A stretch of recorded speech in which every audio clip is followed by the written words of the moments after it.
vai aparecer a bolinha vermelha. Seminário de Medicina da Família e da Comunidade 4, FACID e do MED. Potencialidades e fragilidades da rede de atenção às urgências e emergências na 5ª Regional de Saúde, Garanhuns, Pernambuco. Grupo: Isaías Ferreira, Carlos Vinícius, Beatriz Melo, Cláudia Brígido, João Vitor, Gabriel Pinheiro, Júlia Pessoa, Larissa Montoril, Manuela Luiza e Nájila Ferraz.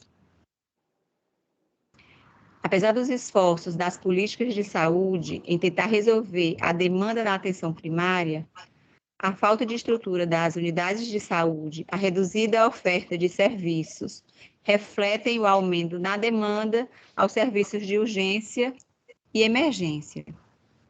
Os pacientes, eles são levados a procurar os hospitais no intuito de terem os atendimentos de emergência. No entanto, eles não têm essa certeza. Dessa forma, os serviços estão sempre lotados, os pacientes necessitando dos serviços, como os cardiopatas, os diabéticos e os pacientes oncológicos. As condições são agudas, os eventos são agudos, mas são decorrentes de condições crônicas que agudizam e, assim, necessitam de um manejo adequado. Isso tudo se deve a essas condições agudas, né, que variavelmente são chave para a organização das redes de atenção de urgência e emergência e o tempo-resposta em relação ao risco. O aumento da mortalidade por causas externas, né, cresceu 200% em 20 anos. Aí, quais são essas causas externas? São o uso crescente de moto, de bicicleta por meio de transporte, né? Os acidentes. Aí tem crianças, idosos e mulheres como vítimas de acidentes e violências. A gente também tem o aumento da mortalidade por causas cardiovasculares e metabólicas. Um exemplo também é o envelhecimento da população, né? Aí a assistência hospitalar, ela é restrita e frágil, devido à dificuldade de composição das escalas. Por exemplo, o estrangulamento, as filas e as insatisfação dos usuários do SUS. Aí, qual é o objetivo da rede de emergência? Encaminhar corretamente o paciente ao ponto de atenção certo, pronto para assistência mais eficaz e no menor tempo possível. Aí, a modelagem da rede ideal para atenção às urgências deve perseguir a lógica da regionalização e adotar uma linguagem única nos pontos de atenção. Porque aí a gente vê que quais são os elementos constitutivos das redes de atenção à saúde. São a população, é o sistema de apoio, é o sistema logístico, o sistema de governança e o modelo de atenção à saúde. São os componentes que são formados pelos pontos de atenção à saúde e pela atenção primária à saúde. Um dos modelos de triagem nas urgências e emergências mais avançado foi construído numa concepção sistêmica, é o modelo australiano de Manchester. Esse é o modelo pioneiro que usa o tempo de espera de acordo com a gravidade. Um paciente mais grave não espera, chega e é direto atendido, enquanto aquele verde, amarelo, ele pode esperar mais um pouco. É esse o modelo utilizado no Brasil como protocolo de triagem.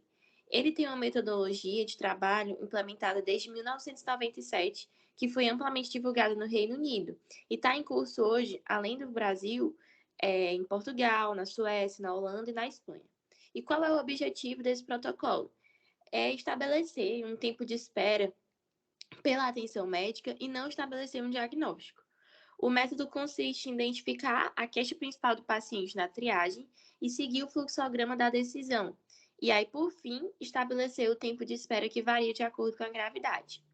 A linha guia de Manchester, que tem como determinantes a orientação sobre a organização, o fluxo nos pontos da rede e a orientação sobre o fluxo interno. O vermelho é aquele emergente que chega e é direto atendido, por exemplo. Pacientes que chegam pelo SAMU sempre são atendidos em menos de 1 minuto. O laranja é o muito urgente, pode passar 10 minutos ali esperando. Amarelo é urgente, pode passar 60 minutos. Verde, pouco urgente, passa às vezes mais de 1 hora, 2 horas esperando. E o azul é não urgente, geralmente é aquele paciente que é eletivo e não sabe qual é o serviço que tem que se direcionar para ser atendido. Boa tarde, professor, ou bom dia, boa noite, depende da hora que você for ver. As fragilidades na rede de atenção às urgências e emergências. Quanto à governança, existe uma necessidade de criar instrumentos para que haja uma monitorização, uma avaliação, uma proposição de mudanças que vão incrementar nas estruturas regionais, além de haver regulações de urgência no SAMU, e quando existir a regulação de leis, ele ser responsável na governança e fornecer dados precisos do funcionamento da rede de forma cotidiana.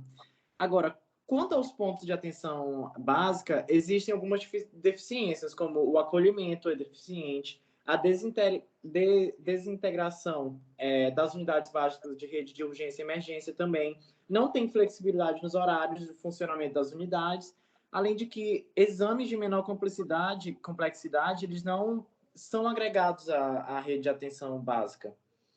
E o SAMU ele seria um fortalecimento na rede VGERES, só que continua ainda em projeto, assim como a implementação de uma UPA de especialidades. Agora, em relação ao componente hospitalar e de financiamento, é insuficiente para as unidades de urgência, que pode ter uma dificuldade por causa da insuficiência em número de leitos, a retaguarda, e com complexidade de assistência incompatível com a necessidade de pacientes atendidos nas grandes urgências.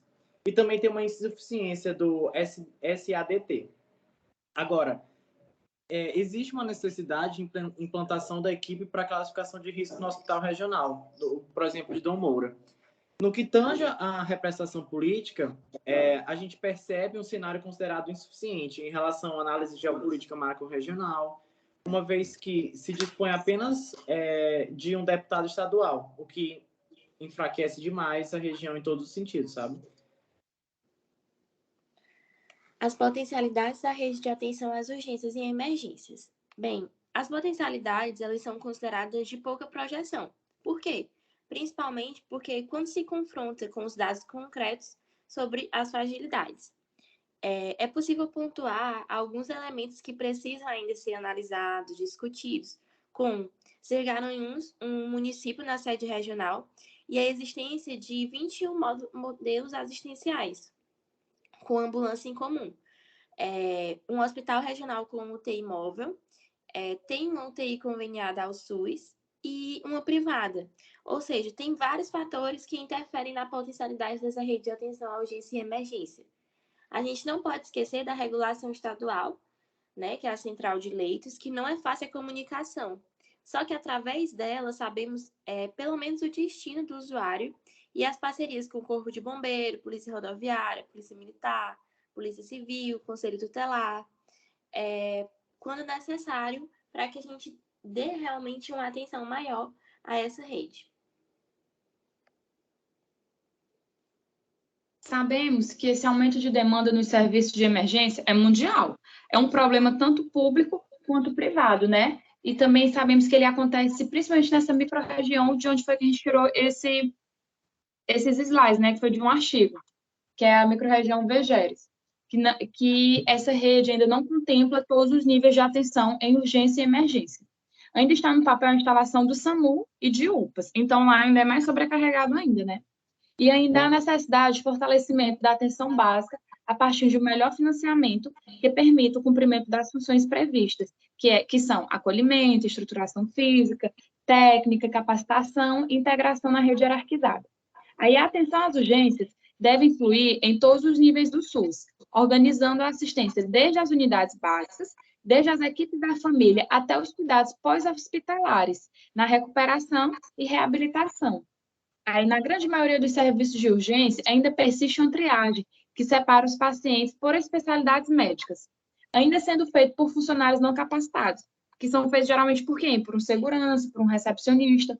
Aí atentamos para a utilização do protocolo de Manchester, como já foi falado aqui, onde é necessário a capacitação dos profissionais, trazendo melhoria no atendimento ao usuário, já que este seria atendido de acordo com suas necessidades e um tempo hábil, ou seja, menos desgaste dos profissionais que atuam nesse setor e maior organização do serviço. Aí, o que é que a gente vê nisso? A gente vê que as portarias existem. Agora, cabe aos gestores colocar em prática, para que seja implantada a rede ideal de atenção à urgência e emergência na 5ª Regional de Saúde. E a população cabe o quê? Cabe cobrar, através de fóruns legítimos, de conferências e de conselhos municipais de saúde. E a gente finaliza, professor, nossa apresentação. E a referência a gente pegou do artigo Potencialidades e Fragilidades da Rede de Atenção a Urgências e Emergências na 5ª Regional de Saúde, de Garanhuns, Pernambuco. Só que, como já foi falado, né, é um problema de uma cidade, mas que é um problema mundial. E obrigada, professor. Obrigado, professor.